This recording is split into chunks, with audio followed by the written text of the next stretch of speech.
मैं प्रणाम करता हूं।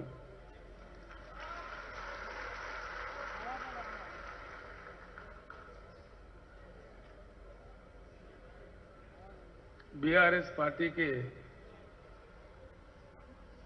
किसान संघ के राष्ट्रीय अध्यक्ष और भारत के जाने माने लोकप्रिय शेतकरी नेता श्री गुरनाम सिंह चढ़ोनी जी, महाराष्ट्र राज्य के बीआरएस के शेतकरी संघ के अध्यक्ष भाई श्री मानिकराव कदम जी,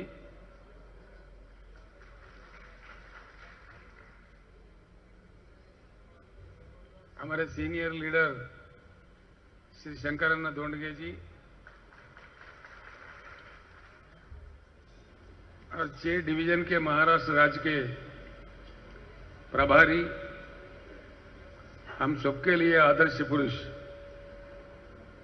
84 इयर्स में भी हमारे साथ युवा के जैसा काम करने वाले हमारे दशरथ सावंत काका, उनके लिए तालियां जोर से बजना चाहिए।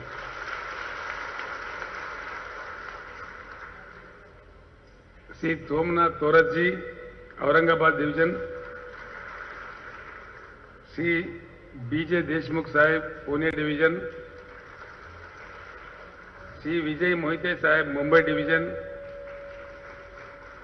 और श्री निखिल देशमुख साहेब, अमरावती डिवीजन, और मंच पर उपस्थित माजी आमदार, खासदार और वरिष्ठ नेता लोग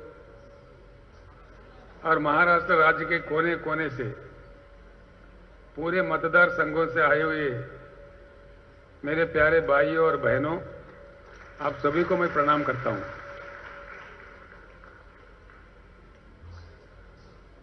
सबसे पहले मैं हमारे महाराष्ट्र भाइयों को और बहनों को बधाई देना चाहता हूं।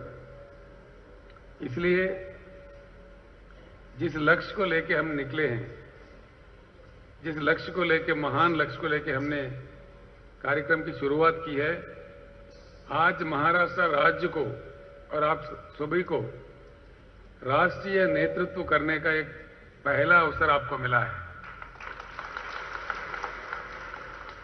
ये हमारी सफर शुरुआत महाराष्ट्र राज्य से है।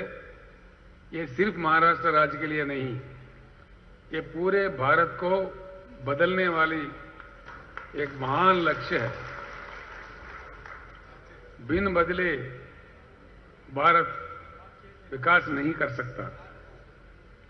ये बात 75 साल का आजादी के बाद का जो समय है, इन 75 सालों में जो अनुभव हमें मिला है वो हमें सिखाता है। और पूरे दुनिया में भी जहां जहां रूटीन तरीके से उभर के, जिन देशों ने उभर के आउट ऑफ बॉक्स होके काम किया है, वहां बहुत विकास हुआ है। हिमालय के उस पर हमारे से लगा हुआ देश चाइना, हमारे देखते देखते जो हमसे गरीब थे, हमसे कम बजट थे, हमसे कम जीडीपी थे, हमारे आंखों के सामने ही दुनिया का एक प्रबल आर्थिक शक्ति बन गया। ऐसी स्थिति आया कि without China there is no world, ऐसी स्थिति आ गई है। जिन देशों को ईस्ट एशियन टाइगर्स कहते हैं, जैसे कि सिंगापुर है, मलेशिया है, साउथ कोरिया है, जापान है, ऐसे कई देश अपने रूटीन तरीका से उठकर कुछ नया रास्ता पकड़ के अपने पीछे का अनुभव का सार लेते हुए जिन्होंने काम किया है, वो देश विकसित हुआ है। आपको आसान से समझ में आने के लिए मैं एक बात बोलता हूं। अभी हाल में ही कर्नाटक राज्य का चुनाव आपने देखा है।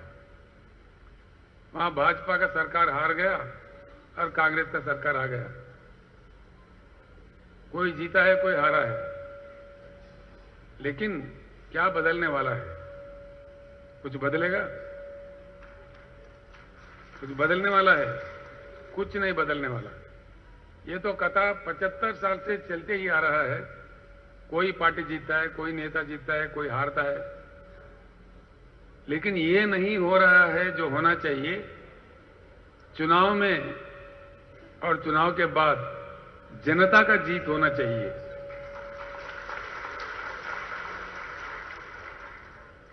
और ये बात मैं निसंकोच कह सकता हूं, भारत राष्ट्र समिति एक ऐसी शक्ति है जो जनता को जिताने के लिए हम शपथ आज ले रहे हैं। जनता की जो अपेक्षा, उनके अनुरूप कार्यक्रम बनाने का पूरे भारत में एक पहला पार्टी है जो भारत राष्ट्र समिति है, जिन्होंने तेलंगाना राज्य में जनता को, किसान को जिता के दिखाया है। खाली बातों में नहीं, अपने काम से, अपने दीक्षा से जिता के दिखाया है। आज किसी को इसमें शक करने की जरूरत नहीं है। निसंकोच आज तेलंगाना मॉडल पूरे भारत में डिमांड हो रहा है। तेलंगाना मॉडल चाहिए हमको, पूरे राज्यों में, पूरे भारत में यह नारा गूंज रहा है। जब तक भारत नहीं बदलेगा, जब तक भारत में एक गुणात्मक परिवर्तन नहीं आएगा, यहां कोई काम होने वाला नहीं है।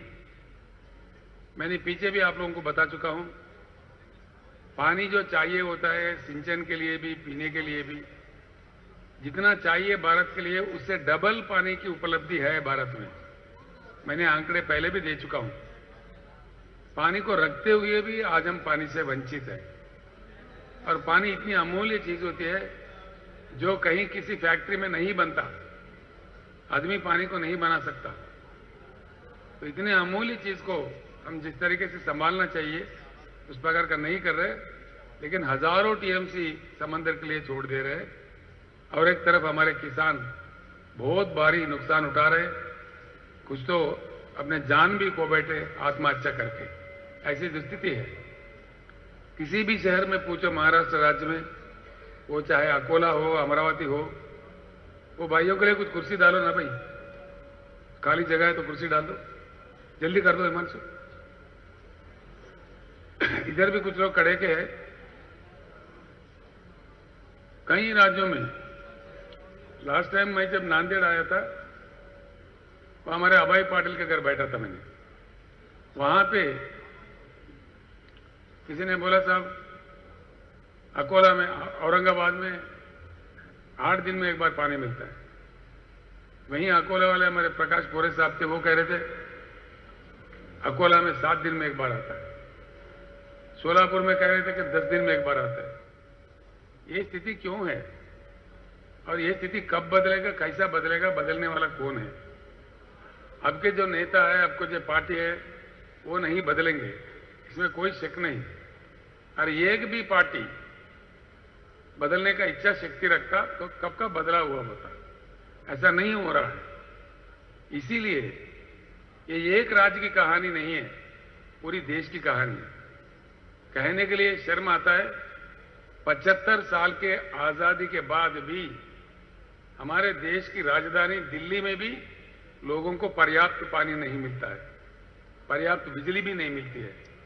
ये कितनी बड़ी शर्म की बात है। इसके बाद भी हमारे नेता नहीं जाग रहे। हमारे किसान तो आत्महत्या कर रहे, बहुत दुखी, बहुत गड़बड़ीला बात है जो हम सह नहीं सकते।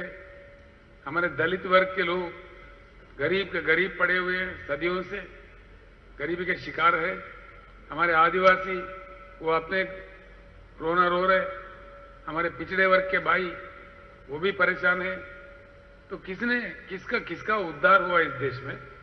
इस आजादी का फल किसको मिला, किसका फायदा हुआ? जो स्वाभाविक रूप से जो कुछ डेवलपमेंट दिखता है वो हो ही जाएगा, करने पर भी, नहीं करने पर भी हो जाएगा। जब हम इंसान के रूप में पैदा होते हैं, हमको बड़ा होना ही है। साल ब साल हम बड़ा होते जाए, स्वाभाविक रूप से बड़ा हो जाएंगे। वो डेवलपमेंट नहीं कहलाता जो स्वाभाविक ढंग से होता है। जहां भी हिम्मत वाला सरकार हो, दिमाग वाला सरकार हो, जनता को सही में कुछ करने वाला सरकार हो, वहां विकास दिख रहा है। अभी मैंने जो देश आपके सामने जिक्र किया है उसका परिणाम हमारे सामने है, हम देख रहे हैं, पूरी दुनिया के सामने है। मैं आप सभी से प्रार्थना करता हूं, जिस लक्ष्य को लेके आज हम एक शुरुआत कर रहे हैं, ये कोई साधारण लक्ष्य नहीं है और साधारण एक चुनाव के लिए, किसी को आमदार बनाने के लिए, किसी को खासदार बनाने के लिए, ये कोई चुनाव के लिए बात नहीं है। किसानों ने काफी लड़ चुके हैं, ऐसा नहीं है कि किसानों ने नहीं लड़ा। यहां इसी राज्य में शरद जोशी के लीडरशिप में कितने आंदोलन किसानों ने किया, कितने लोग जेल गए, कितने लाठी खाए, कितने गोली खाए। शरद जोशी के भाषा से प्रेरित होकर यहां के लोग पंजाब में जाके लड़े, हरियाणा में जाके लड़े, कई दिन वहां के जेलों में भी पड़े रहे। और पंजाब के लोग, हरियाणा के लोग जैसे गुरनाम सिंह चड़ोनी है, हमारे बुजुर्ग एक राजोवाल जी है, उन्होंने भी आके महाराष्ट्र में भी लड़ा है। बेंगलुरु में प्रोफेसर नंजुंडा स्वामी लड़ा है। उत्तर भारत में, उत्तर प्रदेश में सर चोटूराम लड़े थे 1935 से लेकर 1835 से लेकर, बाद में महेंद्र सिंह टिकायत ने लड़ा, मद्रास में नारायण स्वामी लड़ा। ऐसा नहीं है कि किसानों ने नहीं लड़ा। अभी हाल में सीपीएम पार्टी के नेतृत्व में प्याज के दाम को लेकर नासिक से मुंबई तक 50-50 हजार लोग, 10-10 हजार लोग पदयात्रा करते हैं। ये कोई देश है? इस देश में लोकशाही है? लोगों का कोई मान्यता है? किसानों को कोई इज्जत है? आखिर ये कब तक चलेगा? कहां तक चलेगा? किसान का दुख दुखी रह जाएगा या किसान का दुख मिट जाएगा? मुझे पूरा उम्मीद है जरूर मिट जाएगा। भारत राष्ट्र समिति के नेतृत्व में महाराष्ट्र राज्य में भी मुझे पूरी उम्मीद है, बिल्कुल बन जाएगा, कोई बात नहीं। इसीलिए मैं कह रहा हूं, ये बात निसंकोच कह रहा हूं। इसलिए तेलंगाना राज्य जहां से मैं आता हूं, जहां का मैं आज मुख्यमंत्री हूं, तेलंगाना राज्य बनने से पहले वहां भी बड़ा महाराष्ट्र से भी गड़बड़ीला मामला था। हर दिन किसान मर रहे थे, हर दिन हमारे राज्य के बुनकर मर रहे थे। कई लोग, आधा से ज्यादा लोग पलायन थे। काफी मुश्किल थी, ना पीने का पानी था, ना सिंचन का पानी था, ना बिजली था। लेकिन आज गुज़िश्ता 9 साल में तो 2 साल फजूल चले गए, 1 साल, 1.25 साल कोरोना और 1 साल नोटबंदी, 2 साल मारे गए। सिर्फ 6.5-7 साल के कड़ी मेहनत से आज जो तेलंगाना मॉडल पूरे देश पे छाया हुआ है वो बन गया है। अगर समर्पित रूप से हम काम करते हैं, काम कर सकते हैं। तेलंगाना राज्य में आज हर घर में नल फिट है, हर घर में, एक भी घर बगैर नल के नहीं है। शहरों में भी गरीबों के लिए वहां सिर्फ 1 रुपए से नल का कनेक्शन दिया गया, जो कि हर घर में रहना चाहिए करके। समर्पित रूप से जब हम करना चाहते हैं, हर घर को पानी पहुंचाना चाहते हैं, ये कोई मुश्किल काम नहीं है, ये देवी देवताओं का काम नहीं है, ये तो इंसानों का काम है। कर सकते हैं, करके दिखाया है तेलंगाना राज्य ने। वहां के ऑफिसर भी कोई स्वर्ग से नहीं है, कोई दूसरे जगह से नहीं है, या तो अमेरिका से नहीं है। वही ऑफिसर है, वही नेता है, वही सरकार है, वही लोकतंत्र है, कोई नई चीज नहीं है। लेकिन एक ही बात इसके साथ जुड़ गया था कि इच्छा शक्ति, करने का इच्छा शक्ति हो, काम बिल्कुल हो सकता है, कोई अड़चन नहीं है। अब महाराष्ट्र राज्य में भी क्रांति लाना हमारा जिम्मेवारी है। मैं आप सभी लोगों से अनुरोध करता हूं, जिस काम के लिए इस 2 दिन में हम यहां से निकलेंगे, इसमें बहुत अहम बात यह है, महाराष्ट्र राज्य में ग्राम पंचायत है 27,000 के ऊपर, लेकिन गांव है 45,000। गांव का नंबर तो है 47,000, लेकिन 2,000 गांव में जहां लोग नहीं रहते, सिर्फ शिवार रहता है, ऐसे एक 2,000 गांव है। उसको छोड़े तो महाराष्ट्र पूरे राज्य के अंदर छोटे बड़े मिलाकर 45,000 गांव हैं। आप लोग लिख लीजिए, आपको दिया गया है, आपको पैड मिला, सभी को राइटिंग पैड है। कुछ शब्द जो इंपॉर्टेंट है वो आप लिख लीजिए, आपको याद रहेगा, अच्छा भी रहेगा, आगे के लिए काम भी आएगा। हम अभी जा रहे हैं यहां से निकल के 45,000 गांव में, ग्रामीण क्षेत्र में, और महाराष्ट्र राज्य में जो नगर पालिका है, महानगर पालिका है, उन सारे चीजों में 5,000 के ऊपर म्युनिसिपल वार्ड्स और म्युनिसिपल डिविजन्स है। उन 5,000 में भी हमारा काम जारी रहेगा, पूरे म्युनिसिपल एरियाज में भी। यानी कि 50,000 यूनिट में हमारे पार्टी की कमेटियां बनाने के लिए हम आज निकल रहे हैं यहां से। कल निकलेंगे, आज नहीं।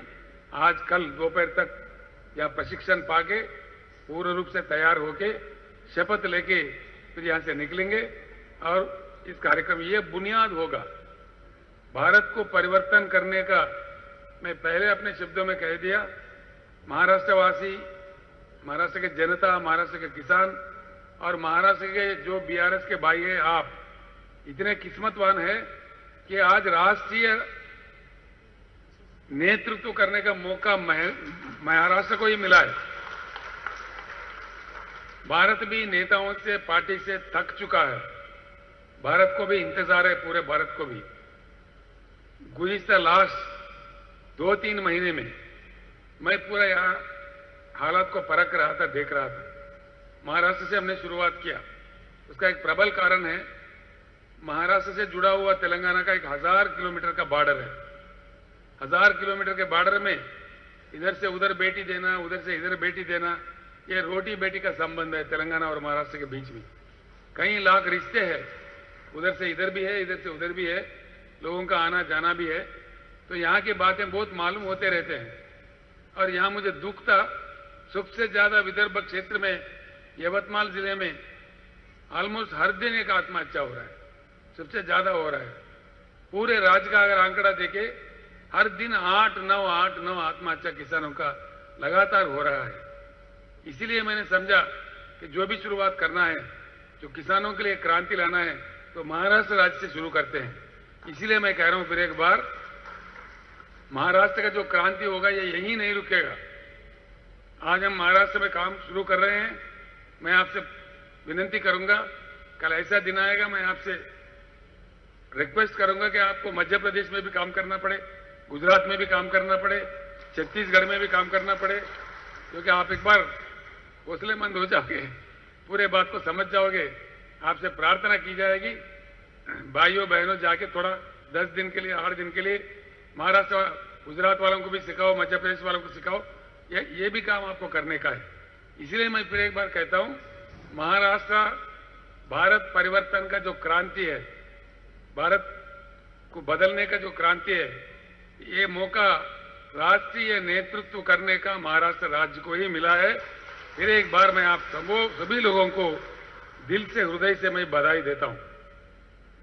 तो हमारे काम है इन 50,000 यूनिट में जाना। कल हम यहां से निकलेंगे, एक दिन का मोहलत बीच में रहेगा। 21 तारीख पूरा मटेरियल जो पार्टी का पहुंचना है, आपके अपने अपने मतदार क्षेत्र पहुंच गया है या आज रात तक कुछ पहुंच रहा है, वो आपको मालूम भी है, मुझे बार बार कहने की जरूरत नहीं है। ऑलरेडी पहुंच गया है या पहुंच रहा है, तो कल तक तो पूरा पहुंच ही जाएगा। जैसा आप वहां वापस जाओगे, पूरा वो मटेरियल देख लेना। हर दिन हम 22 मई से 22 जून तक 30 दिन कड़ी मेहनत करेंगे। पूरे 30 दिन, हर दिन एक 5 गांव में हम जाएंगे। ज्यादा नहीं जाने का, ज्यादा नहीं घूमने का। एक गांव में हमको 1.5 घंटा 2 घंटा ऐसा लगेगा, जो कि हमको वहां पे कमेटियां बनाने हैं। हर गांव में, ग्रामीण क्षेत्र है तो गांव में, या वो नगर पालिका है तो म्युनिसिपल डिवीजन में, म्युनिसिपल वार्ड में, हर जगह 9 कमेटियां बनाने होंगे। दया करके आप सभी लिख लें, मैं आपसे प्रार्थना करता हूं। पहले वाला होगा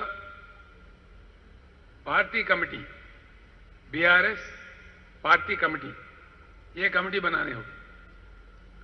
दूसरा बहुत ही इंपॉर्टेंट कमेटी, किसान कमेटी, BRKS, भारत राष्ट्र किसान समिति। दूसरा कमेटी होगा किसान कमेटी। तीसरा कमेटी होगा युवा कमेटी, यूथ कमेटी। चौथा होगा महिला कमेटी, वुमेन कमेटी।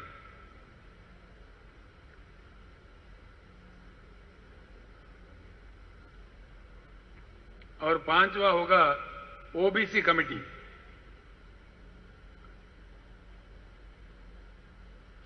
7वां होगा SC committee, scheduled caste committee. जी ठीक है, चटवा है। ये काट दिए यहाँ पे। और 7वां होगा ट्राइबल कमेटी, एसटी कमेटी।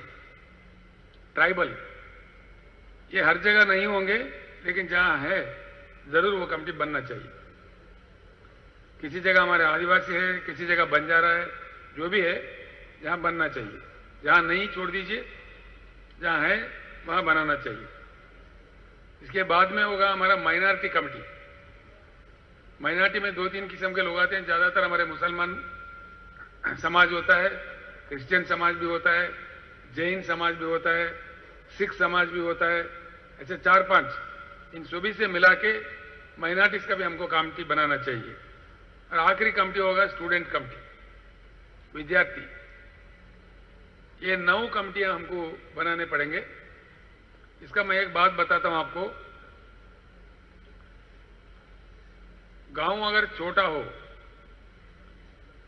जब गांव कह रहे हैं हम लोग, पंचायत नहीं कह रहे, कमेटी हर गांव में होना चाहिए।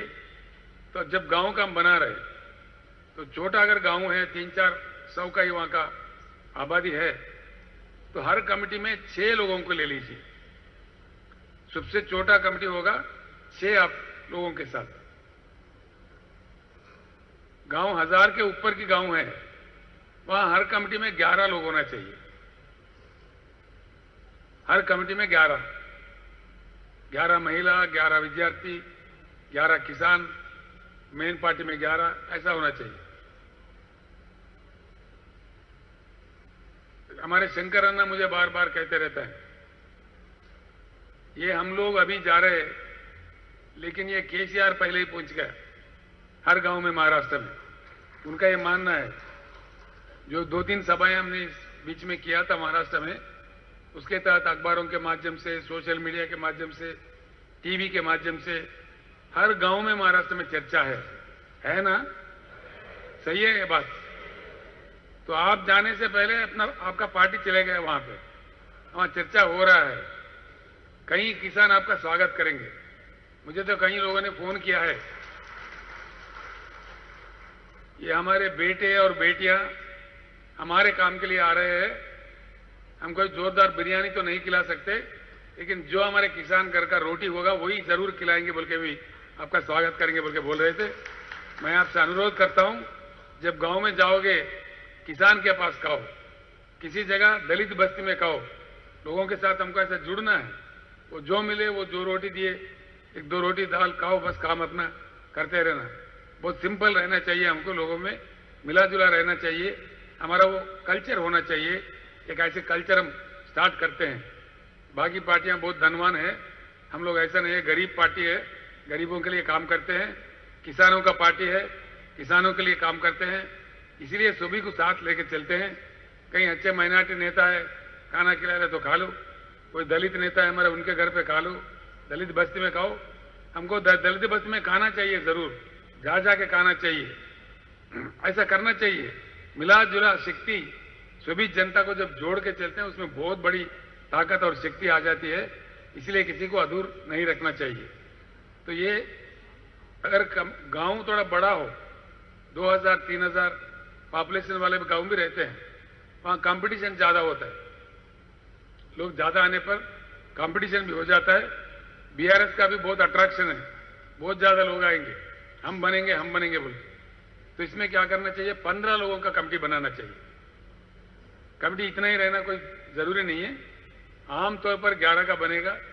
छोटा गांव है तो 6-6 लोगों से बनेगा। अगर थोड़ा बड़ा है तो 15 का बना सकते। कहीं 5000 के ऊपर पॉपुलेशन है, 5000 के ऊपर, वहां हर कमेटी में 24 आदमी ले सकते हैं। जहां मौज ज्यादा है, 6000-7000 वाला गांव भी रहता है किसी किसी जगह, वहां हर कमेटी में 24 लोगों को आप ले सकते हैं। आप समझ गए ना? फिर एक बार मैं बताता हूं, दया करके सभी ने लिखना है। छोटे से छोटा गांव है तो हर कमेटी में 6 ऑफिस बेरर होना चाहिए। हर कमेटी में 6 लोग, एक अध्यक्ष होगा, एक उपाध्यक्ष होगा, एक जनरल सेक्रेटरी होगा। इस प्रकार का पैटर्न वो आपको मिल जाएगा, उस प्रकार से बना दीजिए। उसी प्रकार से गांव मीडियम प्लेस का है, हर कमेटी में 11 लोग आना चाहिए। 1000, 1200, 1500 के अगर गांव है उससे बढ़कर गांव है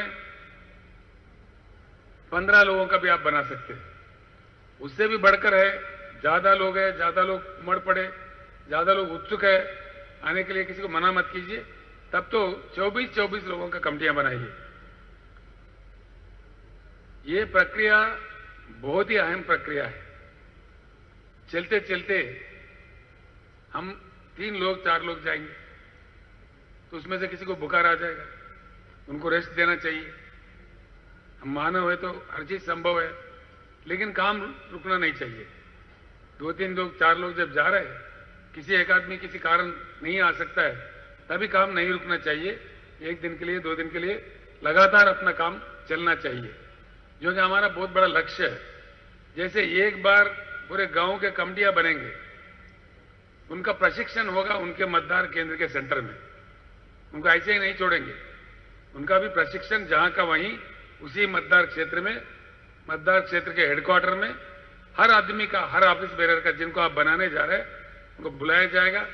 वहां बहुत अच्छे बड़े बड़े लेक्चरर्स होंगे, वो वहां प्रशिक्षण का कार्यक्रम वहां चलेगा।